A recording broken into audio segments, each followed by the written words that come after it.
ومنفس قدوس هادو أملاك آمين سلام እግዚአብሔር መስኩላትና ይሁን ከመይዕላትኩም ከመይቀኒኻትኩም አሜን እግዚአብሔር አምላክ ሽሙ ዝተመስገነ ይሁን ባርከስ ታና ይብዛሐለፈት ንሽተን ዝተረፈተላሞ ክንቀጽለላ አይና ዋና ወሳኔት ጉዳይ ስለዝኾነት ከመይና ከመይገርና ክንጽልይ ይግባአና ስለ ጸሎት ብዙሕ ነገር አልዒልና አይና ከመይገርና ክንጽልይ ይግባአና ዝብል ሐሳብ አልዒልና ታ ዝተረፈትና ሐሳብ كنتناقعينا مالتينو لما عنتي እግዚአብሔር አምላክ ምሕረቱ ኣብ ህይወትና ገይሩ ከብውን ቃሉ ገሊጹልና ንዘልዓለም መንግስቱ ኸውርሰና ፈቃዱ ይኹን ከመይ ገይርና ክንጽልይ ይግባአና ጸሎት ከመይ ገይርና ክንጽልይ ከብዝግባአና ናብ እግዚአብሔር ናብ ተሐቀኛ አምላክ ናብ ተዘልዓለማዊ አምላክ كمي جيرنا ناب እግዚአብሔር ጸሎት ከነቀርብ ከም ዝግባአና መጻሕፍት ሁሉ ይነግሩና እዮም ጸሎት ዝሐለፈ ከም ዝበልናዮ ሁሉ ጸሎት ይኮነን ጸሎት ሁሉ ጸሎት ይኮነን ኣብ ቅድሚ እግዚአብሔር ክቀርብ ዝግብኦ ትክክለኛ ጸሎት ግን እንታይ ዝመስል እዩ ክንብል ከለና ሕቶ ዝመጻአና ነገር አሎ መጽሐፍ ጸሎት ዝገለጸ ሁሉ ጸሎተኛ አይኮነን እሞ በኸመይ መንገዲና ክንጽልይ ዝግባአና ቅድሚ ሕጂ ንጽልዮ ዘለና ጸሎት ትክክለኛ እንተኮይኑ ክንቀጽለሉ ኢና ነገር ግን ካብቲ ቤተክርስቲያን ትነግረና ካብቲ እግዚአብሔር ዝነገረና ወጻእ እንተኮይኑ ግን ክነስተኻኽል ኢና ማለት እዩ ስለዚህ ከመይ ዝበለ ጸሎት እዩ እግዚአብሔር ዝቀበሎ ተተባሂሉ ብዝተሰብረ መንፈስ ኮይንና ክንጽልይ ይግባአና ምክንያቱ እግዚአብሔር ልቦናኦም ሰይሮም መንፈሶም ተሕተቢሎም ንዝጽልዩ ሁሉ እግዚአብሔር ጸሎቶም ተቀባልነት ኣብ ቅድሚኡ ተቀባልነት ስለዘለዎ ማለት እዩ ዝተሰብረ መንፈስ ዘለዎም ሰባት ሁሉ بتحتنا خوينهم زصليو سبات كله እግዚአብሔር ይቀበሉም እዩ ምክንያቱ መስዋዕት ኢና ነቅርብ ዘለና ቅዳሴ ኢና ነቅርብ ዘለና ውዳሴ ኢና ነቅርብ ዘለና ውዳሴን ምስጋናን ክነቅርብ ከለና ኸዓኒ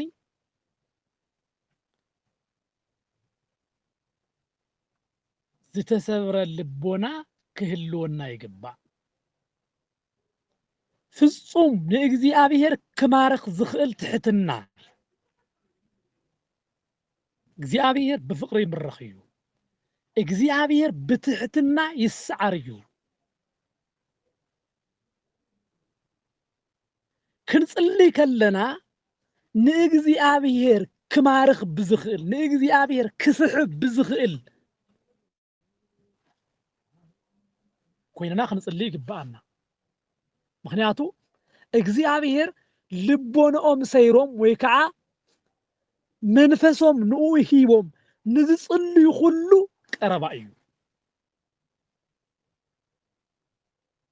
አለው ሰባት ዝጽልዩ ጸሎት ሁሉ ዝስማዓሉ ዝገበርዎ ነገር ሁሉ ዝፍጸመሉ ዝሓሰብዎ ነገር ሁሉ ዝሳኽዓሎም ሰባት አሉ እዚአቶም ከምቲ ንእግዚአብሔር ዘድሊ ከምቲ ንእግዚአብሔር ዝግባእ ኮይኖም ናብኡ ስለ ዝቀረቡ እምበር ካሊ ነገር ይብሉ ግን ንእግዚአብሔር ቅዱስ መስዋዕት ኮይኑ ብዝቀርብ ኣብ ክልተ ሰባት ዘሎም መጀመርታ ሰባት ንራእዮም እስኪ አቤልን ቃኤልን አቤልን ዘቀረብዎ መስዋዕቲ ከም መስዋዕትነት ሓሊፉ ከመይ ገይርና ንእግዚአብሔር ክነኽብሮ ከመይ ገይርና ንእግዚአብሔር ክንልምኖ ከመይ ገይርና ናብኡ ክንጽልይ ከም ዝግባአና እዩ ዝነግረና ብኣብዝሕኻ ብምሃብ እውን ኣይኮነን ኣብዝሕኻ ብምሃብ ተዝኾነ ነይሩ እታ ነታ 5 ሳንቲም ዝሃበት መበለት እግዚአብሔር ኣይምተመልኸተላን ነይሩ ካብቶም ብዙሓት ዝገበሩ ናይታ መበለት ንእሽተን ዝገበረታ እግዚአብሔር ተመልኸተ ናብታ መበለትን ናብ ገንዘባን ኣብዞም ኣቤልን ቃኤልን ደቂ ኣዳም እግዚኣብሔር ዝገበረውን ክንርኢ ከለና ክልትኦም ይገብርዎ ዝነበሩ ኣገልግሎት ወይ ከዓ ሂወት ዝገርም እዩ ነይሩ። ኣቤል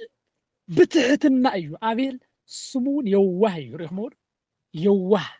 መንፈሱ ዝተሰብረ እዩ። መንፈሱ ትሑት እዩ። ትሕትና ዝተመልኦ እዩ። የዋህ ኣቤል ዘቕረቦ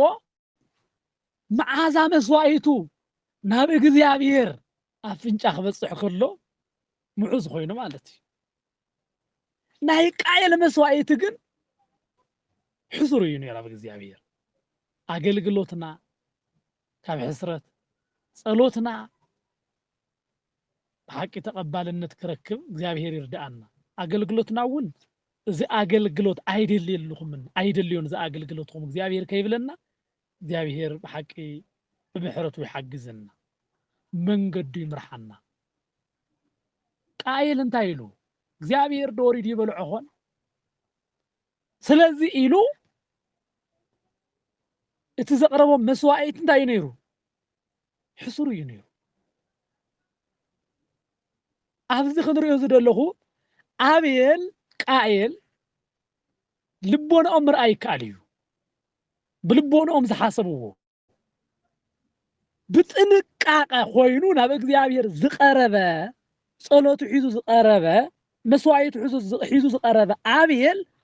ኣብ ቅድሚ እግዚአብሔር ተሰማዕነትን ተቐባልነትን ረኺቡ ክምለስ ከሎ ቃየል ግን ኣብ ቅድሚ እግዚአብሔር መስዋዕቱ ተቐባልነት ኣይረኸበን። ወነጸረ እግዚአብሔር ላኤለ ኣቤል ወላኤለ መስዋዕቱ። እግዚአብሔር ናብ ኣቤልን ናብ መስዋዕቱን ተመልኸተ። ብምሕረት ዓይኑ ይመልኸተና። ንምንታይ? ኣቤል ብትሑት ልቦና ናብ እግዚአብሔር ስለ ዝቐረበ እዩ። ቃየል ግን ብኽፍኣትን ብተንኮልን ብዓመፃን ስለ ዝቐረበ እዩ። ንሕና ሒዝናዮ ንቐርብ ምስጋና፣ ንሕና ሒዝናዮ ንቐርብ መስዋዕቲ፣ እዚ ኩሉ እንታይ ዝኾን መሲልኩም? ናብ እግዚአብሔር ይቐርብ እሞ እግዚአብሔር እንታይ ይኾነሎ ማለት እዩ? ብመስዋዕትና ይሕጎሰሎ ማለት እዩ። ጸሎት እውን መስዋዕቲ እዩ። ስለዚ ክንጽሊ ከለና ከም ኣቤል ክንጽሊ ከለና ከም ትቐረጽ ተቐባሊ ተቐረጽ ተቐባሊ ከዓ ነዚ ዓብይ ምሳሌ ዝኾነ እዩ። ብዝተሰብረ ሕሊና ኮይኑ ኦ ኣምላኸ ኣብ ቅድሜኻ ደው ክብል ዘይግባኣኒ ሓጢኣተኛን በደለኛን ዝኾንኩ ሕግኻ ዘይኽበርኩ ትእዛዛትካ ዝሰዓርኩ ኣብ ቅድሜኻ ደው ኢለ ንምስጋና እንኳ ዘይበቅዕ ነገር ግን ከም ምሕረትካ ከም ቸርነትካ ግን ኣብ ቅድሜኻ ደው ኢለ ኣለኹ ኢሉ ንባዕሉ ይወቅስ። እቲ ፈሪሳዊ ኸ ኣነ ከምዚ ይገብር ኣለኹ ኢሉ ንባዕሉ ብምስጋና መሊኡ ንውዳሴ እዩ መፅኡ። ናይ ሎም ዓብይ ፀገም ዝኾነ እውን ሰብ ናብ ሕክምና ኸይዱ ስለ ጥዕናኡ ክዛረብ ይኽእል እዩ። ቤተ ክርስቲያን ሕክምና እያ። ካህናት ደኳትር እዮም እሞ ናብ መድሓኒት ቤት ኸይድኻ ወይ ከዓ ሓሚምካ ንሕክምና መስከድካስ ስለ ጥዕና ምዝራብ እንታይ ዘበለ ዕብደት እዩ። እዚ ፈሪሳዊ እኮ ሕከም ኸይዱ ግን ስለ ጥዕና እዩ ዝዛረብ ዘሎ። ስለ ጥዕና እዩ ዝዛረብ ዘሎ። መቸም ናብ ሓኪም ኸይዱ ሕማሙ ከይተናገረ ነቲ ሕማሙ ፈውሲ ክኾኖ ዝኽእል መድሓኒት ከይሓተተ ኣይምለስን። እናትና ግን ሎሚ ኮይኑ ዘሎ ከምኡ እዩ። ናብ ቤተ ክርስቲያን ኸይድና ንካህናት ሓሚና ኢና ንመጽእ። ናብ ማሕበራት ኣቲና ናይ ሰባት ፍልሊ ኢና ርኢና ንመጽእ። ናብ ማሕበራት ኣቲና ስንቂ እግዚአብሔር ቃል እግዚአብሔር ሒዝና ከይኾነስ ክንመጽእ ናይ ሰባት ክእለቶምን ወይ ከዓ ውርደቶምን ከምኡውን ካሊእ ደካማ ጎኖምን ኢና ኣጽኒዕና ንመጽእ። እዚ ብዘመንና ዓብይ ኪሳራ ዝኾነና እዚ እዩ። ኣብዚ ኸድና ኸይድና እኮ ንነብስና ስንቂ ዝኾን ኢና ሒዝና ክንመጽእ ዝግባኣና እምበር ሰባት ዳ ሰባት እኮ እዮም። ሎሚ ጥዑይ ዝበልኹምዎ ሰብ ምናልባት ጽባሕ ኣብ ዘይግባእ ነገር ክትረኽብዎ ትኽእሉ። ምናልባት ጽባሕ ወዲቑ እውን ክትረኽብዎ ትኽእሉ። ግን እግዚአብሔር ወሪቁ ክትርፍ ዘይፈቅድ አምላኽ ስለዝኾነ ከልዕሎ ይኽእል እዩ ግን ብጥንካረኡ ዘመስገንኹምዎ ክወድቕ ከሎ ከዓ ትድንግፁ ተኮይንኹም ንወድቕ ኣለና ማለት እዩ እዚ ኣብ ህይወትና እንታይ ምዝ ዘጋጠመ ኣለዎ ወይ ከዓ ዘራኽበ ኣለዎ ተተባሂሉ ኣብ ህይወት ክርስትናና ብዝተሰብረ ትሕትና ኮይና ክንጽልይ ከለና ቤተ መቅደስ ዝተፈጥረ ይፈጠር ዓይና እንኳ ክሪኦ ኣይኽእልን ግን ንሕና ኣብ ልቦናና ካልእ ሓሳብ ስለ ዘሎና ኣብቲ ምድሪ ዝፍጸም ዘሎ ብምርኣይና ነደክም ዘለና ስለዚ እግዚአብሔር ኣምላኽና እንታይ ይብለና ኣሎ ዝተሰብረ መንፈስ ሒዝና ናብኡ ምስጋና ክነቅርብ ይጽውዓና ኣሎ ክብሪ ምስጋና ንኣምላኽና ንእግዚአብሔር ይኹን ግን እስኪ ሕሰብዎ ንሕና ሓመድ እንዳሃለና ንሕና ናይ ኢዱ ስራሕ ውፅኢት እንዳሃሎና ግን እግዚአብሔር ምሳን ቃል በቃል ክዛረብ ከሎ ግን ከመይ ይገርም ኣነ ዘገረመኒ እዚ እዩ ንሕና እኮ ናይ ካብ ሓመድ ዝተሰርሐና እኮ ኢና ግን እግዚአብሔር ምስቲ ዝተሰርሖ ኣቕሓ ክንበሉ ናይ እግዚአብሔር ኣቑሑት ኢና መቸም ምስኡ ክዛረብ ከሎ ግን ይገርም ስለዚ ናይ እግዚአብሔር ቅዱስ መንፈስ ኣባና ክሓድር ምእንታን ትሕትና ዝተመልኦ ልቢ ሒዝና ክንቀርብ ይግባአና ነዚ እዩ ቅዱስ ዳዊትን ከምኡውን ቅዱስ ያዕቆብን ቅረቡ ሓቢሁ ወያበርህ ለክሙ ናብ እግዚአብሔር ቅረቡ ልቦናኹም ኩሉ ከብርሃልኩም እዩ ይብለና ምክንያቱ ብዝተሰብረ መንፈስ እዩ ናብኡ ክቅረብ ዝከኣል እምበር ብትዕቢት ናብኡ ክቅረብ ኣይከኣልን ስለዚ እግዚአብሔር ብዝተሰብረ ልቦና ብትሑት መንፈስ ኮይንና ክንልምኖ ይግባአና ኣብዚ ዳንኤል ዝለመኖ ልመና ምስጋና እስኪ ንርአይ ኣብዚ ዳንኤል ካብቶም ነቢያት ሓደ ዝኾነ ንእግዚአብሔር ምስጋና የቅርበሉ ዝነበረ መንገዲ ከምዚ ክብል ይገልጸልና ኣሎ ትንቢተ ዳንኤል ምዕራፍ 9 ከምዚ ክብል ይነግረና ኣሎ ጎይታ ንኣኻ ጽድቂ እዩ ንኣና ግና ነቶም ሰብ ይሁዳን ነቶም ኣብ ኢየሩሳሌም ዝነብሩን ነቶም ብሰሪ እታ ንዓኻ ዝጠለሙላ ጥልመት ኣብተን ዝሰጎግኻዮም ኩለን ሃገራት ኣብ ቀረባን ርሑቁን ዘለው ኩሎም እስራኤል ከምዚ ሎሚ ኮይንዎ ዘሎ ሕፍረት ገጽ እዩ እወ ጎይታዬ በዲልናካ ኢና እሞ ንዓና ንነገስታትና ንመሳፍንትና ነቦታትና እውን ሕፍረት ገጽ እዩ ንሕና ካብኡ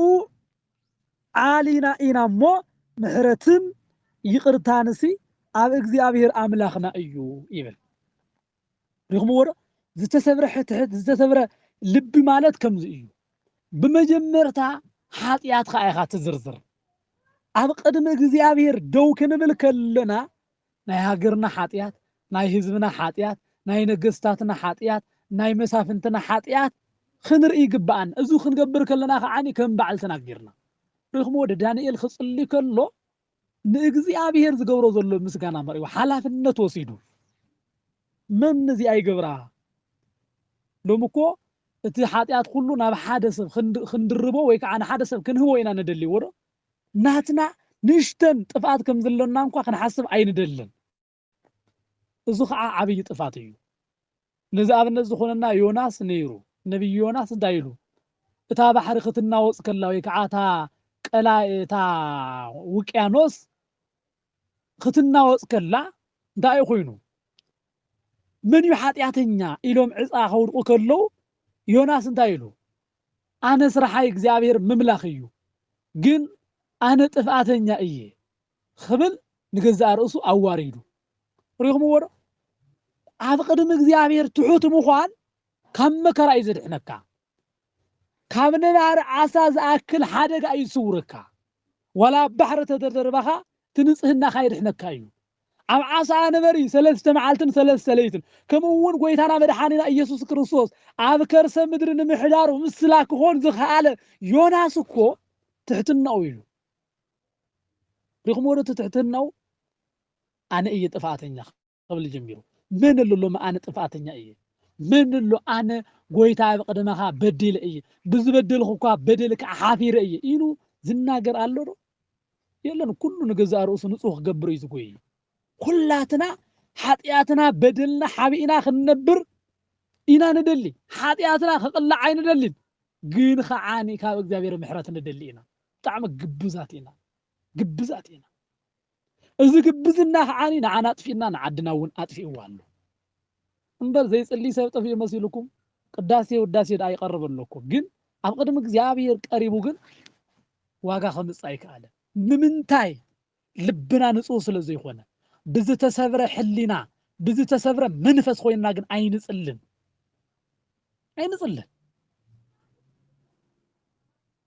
ቤተ እግዚአብሔር መሆኑ ረሲናዩ ክንድ ግን ገዛና እንህቦ ክብሩ እንኳን አይንህምን ቤተ እግዚአብሔር ለምን ንጹህ የዘላላ ምስጋና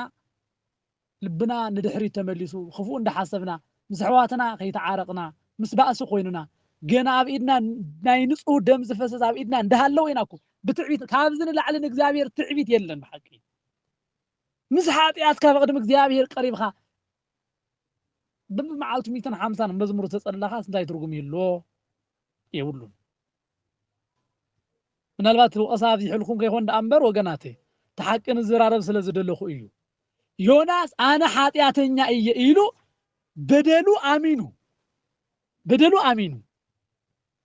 بدلو سلز آمنة جن እግዚአብሔር أب عصا نبار ولا تتوحاته እግዚአብሔር أب حليو ولا مقابر توردنا نسوه لبنا انتهالينا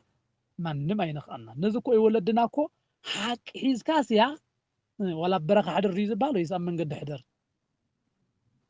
يخمور حق إيمانيو እግዚአብሔር كوي حق እግዚአብሔር كوي أنا حق من قدن إيه خبرو مسجانا أملاخنا እግዚአብሔር حقي زتسبر منفسيو حقي تحت لبونا أيو حقي نصوص بإنا أيو حقي حقيات خام إيمان أيو ذا حق حيزو يوناس ولا عصا نباري انت آتوا زي أبي هرقن منم كي خون نتا عصا نباري منم كي قبرو عززك زي أبي هر عززك زي أبي هر أبزر إنا ناي دانيال أبونا والنبي دانيال ون انت هزو يسألي له أي قرمكم أب سدت يزولو دانيال أنا أب سدت خوينو نسدت زك على عوو من كم زخون يفلت الله ألي منا كائنا يبلولو من البات زرس خيسة فحنا الأمر ألي منا كائنا من يقول زت ألمو من البات كو نحادثة كو ما خبيدو يكونن مراح إسرائيل نزنبرة ما خبيدو أيكونن جين ألي منا كائنا أب قصها أحفيرنا كائنا كندت زعاب تأمن كالنا أي تأمننا اللخان كندت زجبر كالنا أي جبرنا اللخان أو أملاك جزي أبيهر لك أيو يجب عنا أيو إذا سدت إذا مرخوزي يجب عنا أيو قمور حتياتنا خندز أكل تنأمن نيرنا جزي أبيهر يقرب لنا سكاب عدنا من اللوث حتياتو زأمن من اللو كاب كريستيان أبديا حتياتنا أي خنبل كواي جميرو كلاتنا نزاربينا جين من يجون حادة حاتياتني أي خات زبال يسمع لي يقبل لي يقبلن وكاباخا أنا حاتياتني خوينا أبيري خاني إلا إنا نوقصان اللعن ويكعا نخالي إنا نلعن الذين جزء أحلفنا جزء رأسنا نابق زيابير أحلفنا تزيهبنا زيابير لمن أنا قبلنا أي خلن الذين تايلو እግዚአብሔር አምላክ አብቀድመ ኻስነ ምስጋና ዝበቀዑ አይኮንኩን ይቅረድ አበለን ንስኻ ኃጢአተይ በደለይ አብቀድሜኻ አብትንጹ ባህሪኻ አብት ቅድስናኻ አብት ምሕረትካ ናተይ ኃጢአት ደው ንኽብል አይኽእልን ምክንያቱ አብትንጹ ባህሪኻ አብትንጹ ቅድስና ስፍራኻ አነ ደው ክብል አይኽእልን ኢሉ ከምዚ ኢልና ብዝ ተሰብረ ሕሊና ኮይና ንእግዚአብሔር አምላክና ክንልምኖ ይግባአና ብዙሕ ነገር ምልዓል ይከኣል እዩ كم حاتياتي كم خفاتي كم بدلي كم حاتياتي كي خونس زيابير كم تعقستخا كمناتي بدلنينت كي قصرخا كم تعقستخان كم شرنتخان أملاخي እግዚአብሔር ولا زموتن زبسبسن أكال لبيس زخون خوالا انت خونه እግዚአብሔር بهيوتن نبر زفقد كالي كن بحاتياتي زيت فاخاني بدلي أبساي خلو دمس سلي إلنا نجزا حاتياتنا قلعنا እግዚአብሔር خنقر يقبعنا بخمز من قدي خنصلي كأننا እግዚአብሔር صلوتنا لمنانا تقبلنا أيو خلي اسكن وسخ حنتي بإمنة خنصلي يقبعنا بإمنة بتستسبر منفس يتحادى كالي بإمنة خنصلي يقبعنا بإمنة خنصلي يقبعنا إمنتنا ولا انكوان توحادة انتاي ندابلنا نصلي وقناتي اسكي لهم مشت እግዚአብሔር خقبرو لكم تدليو نجر مشم قصاوي نجر كم زي تصوعوا تصفى قبر እግዚአብሔር ግን አብይወትኩም ከፍጽመልኩም ትደልይዎ ነገር እንታይ የሎ ነቲ ዝደለኹም ግን እግዚአብሔር ከም ዝፈጽመልኩም ክተኣምኑ እየ ዝደሊ ኣነ መጽሐፍ ከም ዝብለና እንተ ኮይኑ ወንጌል ማቴዎስ እውን ከም ዝነግረና እንታይ ዝብለና እቲ ዝለመናዮ ሁሉ ካብኡ ከም ዝተቀበልና ብእምነት ክንጽልይ ይግባል ምናልባት ክፍጽምልን ኣይኽእል ከይኾነስ ብሙሉ ካብ 100% ንላዕሊ እንተልይውን ካብኡ ንላዕሊ ብዝኾነ ንእግዚአብሔር ክንኣምኖ ይግባአና ዝገርም እዩ ኣብዚ ናይ ወንጌል ማቴዎስ ምዕራፍ 21 ካብ ፍቅዲ 22 ዘሎ ቃል ክሕብረኩም ከምዚ ይብል እምነት እንታልያትኩም እሞ እንተ ዘይተዋላወልኩም እዛኦም በለስ ከም ዝኾነቶ ጥራይ ኣይትገብሩን نزخرن እንኳ ተንስ ናብ ባሕሪ ውደቕ ትብልዎ እሞ ከም ዝኸውን ኣሚንኩም ብጸሎት እትልምንዎ ሁሉ ከም እትረኽቡ ብሓቂ ይብለኩም ኣለኹ ብጸሎት እንልምኖ ሁሉ ከም እንረኽቦ ከም ዝተፈጸመ ኣሚን ክንብል ግባአና ናይ መብዛሕትና ድኽመት ከዓ እዚኣ ኮይና ኣላ ዝኾነ ፈታዊኹም ወይ ከዓ ዝኾነት ፈታዊትኩም ዝኾነ ነገር ግበርልኒ በልዋ ወይ ከዓ ሃብኒ በልዋ ሃበኒ በልዎ ክህበካ እየ ክብል ከሎ ድሕሪ ዝተወሰነ ሰዓት ወይ ድሕሪ መዓልትታት በዚ ተስፋ ካብ ገበርኩም ምናልባት እቲ ሰብ ክህበኩም ብዝበለ ሰዓት ዘይክህልው ይኽእል እዩ ግን ከም ዝህበኩም ተስፋ ገይርኩም ከም ዝኣመንኩም እንኳን እግዚአብሔር ክንድዝ ዝኣክል ኣይንኣምኖ ኣይገርመኩምን እቲ ሰብ እኮ ድሕሪ ፋዱስ ኢልና ዋላ ብሂወት እኮ ዘይክህልው ይኽእል እዩ እግዚአብሔር ግን ዘመናትን ዕለታትን ዘይሕልፍዎ ንዘመናትን ዓመታት ሁሉ ከም ጨርቅን ዝጥቕልሎም ኣምላኽ ግን ሃበና ኢልና ከም ዝሃበና ኣይንኣምኖ ስለዚ ጸሎትና ከዓ ዝሓሰር ወገናተይ ብእምነት ምጽላይ ማለት ንእግዚአብሔር እንነግሮ ልመና ዘቅረብናሉ ምስጋና ልመና ከም ዝተዋሃበና ክንኣምን ይግባል እግዚአብሔር ዝእምነት ዝሃበና ብሓቂ ምናልባት ከምዚ እንኳ ምእማን ተዘይኣብይና ከምዚ እንኳ ተዘይኽኢልናስ ጎይታይ እቲ ዘይኣምን ልቦናይ ይርድኣዮ ንብል እንታይ ኢለኩም እቲ ዘይኣምን ወይ ከዓ ዘይምእማነይ ይርድኣኒ ክንልምን እኮ ይግባአና ልብና ንኸኣምን ምእንታን ክንልምኖ እኮ ይግባአና እግዚአብሔር ዝኣምን ልቢ ክህበና ምእንታን ንእግዚአብሔር ዶ ክንልምኖ ኣይግባአን ኢልኩም ተሓስቡ ነዚ እኮ ሐዋርያት እምነት ወስኸልና ዝበልዎ ንዘይምእማነይ ደግፍ ንዘይምእማነይ እርዳእ ክንብሎ ይግባአና ወገናት ሓደ ሰብኣይ ነይሩ እና ንኢየሱስ ለሚንዎ መድኃኒት ምዃኑ ናብዚ ዓለም እዚኣ ክመጽእ ከሎ ርዩ ናብኡ ቀሪቡ እቲ ሰብኣይ ከምዚ ኢሉ ነትወዱ ዝሓመሙ ሕማም ክገልጸሉ ጀሚሩ ካብ ንእስነቱ ጀሚሩ ነዚ ወደይ ብዙሕ ሳዕ ኣብ ሓዊ ኣብ ማይን ይድርብይዎ ገለ تخيل انت خوينك جنا دنقص لنا ردأنا بلو قال تخيل انت خوينك زبل حسب اللو يسوس التخيل انت خوينك تبل اللغة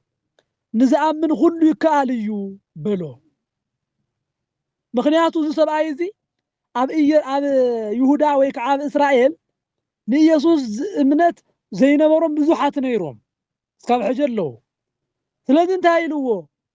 كدحن يو انت خيل كايلوه انت خيل خاتم لنا اللي خنا عاي زبل حساب خبو كلك انت هايلو تسبعي قلطف يلو نزي مأماني دقيت بلو نزي مأمانا እግዚአብሔር ይርዳአና نزي مأمانا እግዚአብሔር يدقفنا نزي مأمانا እግዚአብሔር يحجزنا بزي مأمانا عبز عالم زي أخن رخبهم زقبونا نقرات ولا خير رخبنا تريفنا لنا سلازي بمأمان من قدونكوا انت دخيمنا እግዚአብሔር نخحجزنا زي مأمانا خدقف مأنتان زي مأمانا خردانا مأنتان نእግዚአብሔር خنلمنو يقبأنا شعو أملاك قدوسان እግዚአብሔር لمنانان صلوتنان كله تقبلوا حساب دليتنا كله كسمر لنا أيو بزيك حاتيات مالتي እግዚአብሔር خنصلي كلنا خنلمنو كلنا بزي تسبر منفس خويننا بأمنة خويننا خنصلين خنلمنون يقبأنا خبلوكم دلي ترفى نجر الله حجون أبز قصل خنقصلينا حطوا انتلكم حطوا زبل حطوتات نقابلهم نعم وداتا مهل لاخن خير እግዚአብሔር እምነት ያዓድልና እግዚአብሔር እምነት ይወስخلنا እግዚአብሔር ጸሎትና ይቀበል አሜን